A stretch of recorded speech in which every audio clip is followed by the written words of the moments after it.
नमस्कार दोस्तों, आप सभी का स्वागत है। आज का यह हमारा सेशन काफ़ी इम्पोर्टेंट है।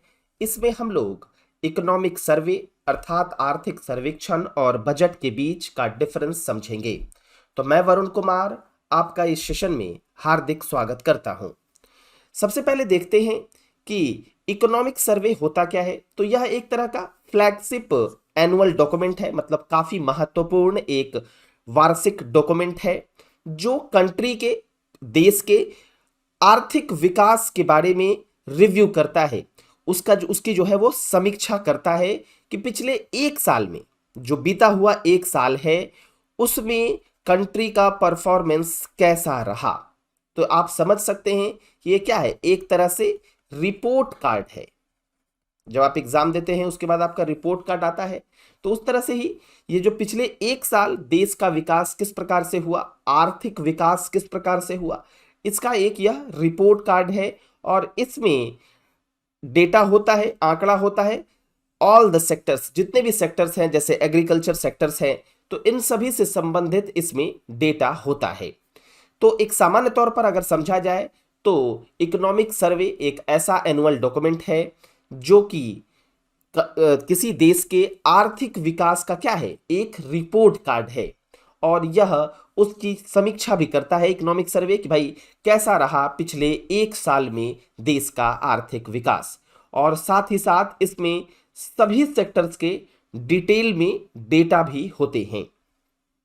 अब सबसे पहला सवाल मन में ये उठ सकता है कि इकोनॉमिक सर्वे बनाता कौन है। तो इकोनॉमिक सर्वे जो जो जो व्यक्ति इसके पीछे उत्तरदायी होता है वो होता है चीफ इकोनॉमिक एडवाइजर। लेकिन इस साल की जहां तक बात है, इस साल क्या हुआ, दिसंबर 2021 में ही जो सीईए कृष्णमूर्ति हैं, कृष्णमूर्ति सुब्रमण्यम, उनका टर्म एंड हो गया दिसंबर 2021 में ही। इस कारण से इस डॉक्यूमेंट को प्रिपेयर किया गया प्रिंसिपल इकोनॉमिक एडवाइजर के द्वारा और उनके सहयोगियों के द्वारा। तो इस साल सीईए जो चीफ इकोनॉमिक एडवाइजर हैं कृष्णमूर्ति सुब्रमण्यम, उनका टर्म एंड होने के कारण 2021 में इस बार प्रिंसिपल इकोनॉमिक एडवाइजर के द्वारा यह डॉक्यूमेंट प्रिपेयर किया गया। अब अगर देखा जाए तो जो पास्ट में आपने देखा होगा कि इकोनॉमिक सर्वे 2 वॉल्यूम्स में आता था, और इसको स्टार्ट किसने किया था, अरविंद सुब्रमण्यम ने took over as a CA, जब उन्होंने सीए के पद को संभाला था। और इस प्रैक्टिस को कंटिन्यू किया गया था उनके सक्सेसर जो उनके बाद आए थे, केवी सुब्रमण्यन के द्वारा। तो पिछले साल तक आपने देखा कि 2 वॉल्यूम में ये इकोनॉमिक सर्वे जारी किया जाता था, वॉल्यूम 1 और वॉल्यूम 2।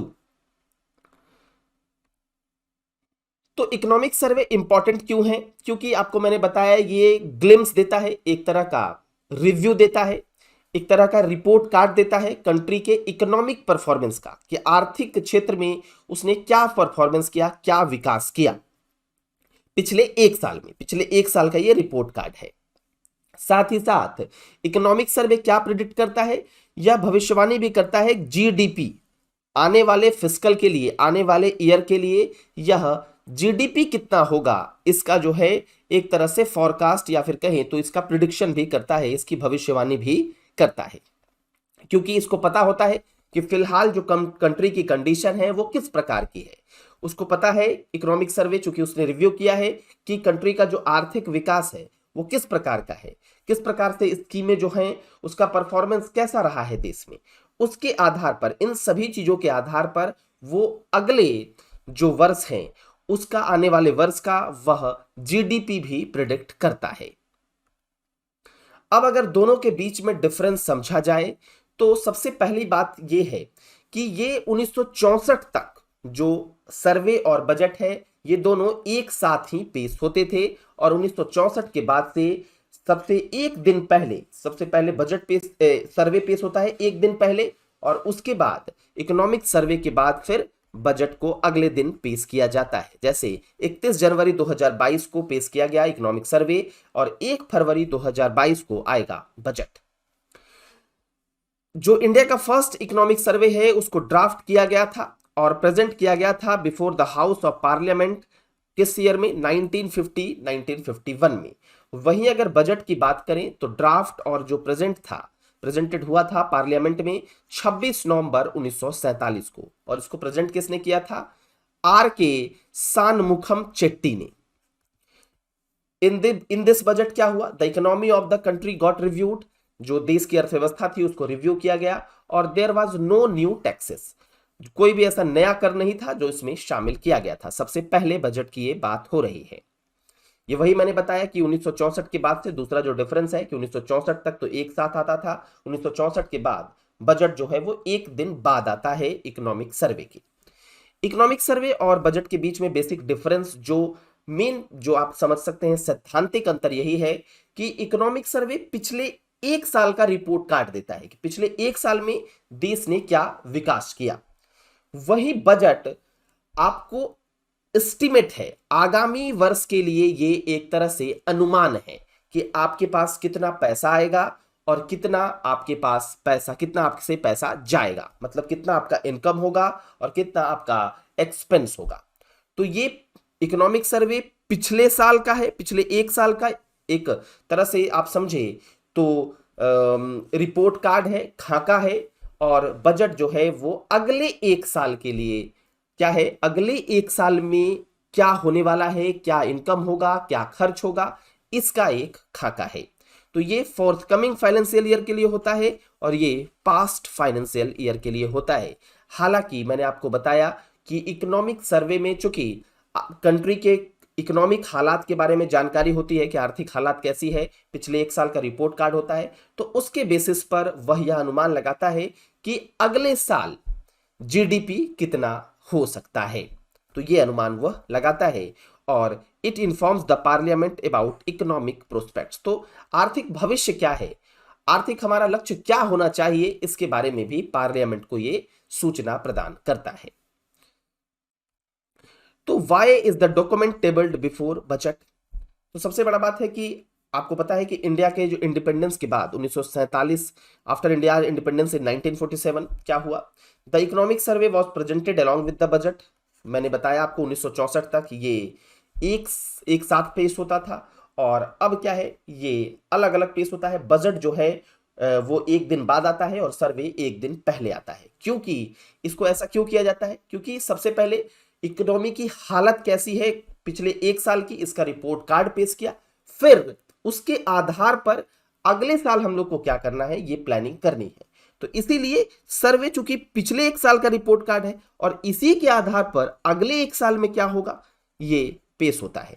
तो इसीलिए पहले सर्वे पेश हो जाता है कि भाई पिछले साल क्या रहा, पिछले साल क्या खाका है, पिछले साल का रिपोर्ट कार्ड क्या है, और तब आगे की प्लानिंग की जाती है। जैसा हम लोग के नॉर्मल केस में होता है विद्यार्थियों के, भाई रिजल्ट कार्ड आता है, उसके बाद हम लोग प्लान करते हैं कि क्लास 8 से जो क्लास 9 में गए हैं तो क्लास 9 में क्या अच्छा हम लोग करेंगे, तो आगे क्या अच्छा करेंगे इसके लिए बजट है, और पिछले एक साल में क्या हुआ उसका खाका सर्वे है, और उसके आधार पर ही बजट जो है वो उसका एक तरह से क्या है, it serves as a context to the budget. तो बजट को ये एक संदर्भ प्रदान करता है। तो ये आपने समझा। इसके अलावा आपने देखा होगा कि रेलवे बजट को सामान्य बजट से अलग कर दिया गया, आपको सामान्य बजट से मिला दिया गया। पहले ये दोनों क्या थे, अलग अलग थे। 1920-21 में एक समिति थी जिसका नाम था एकवर्थ कमेटी।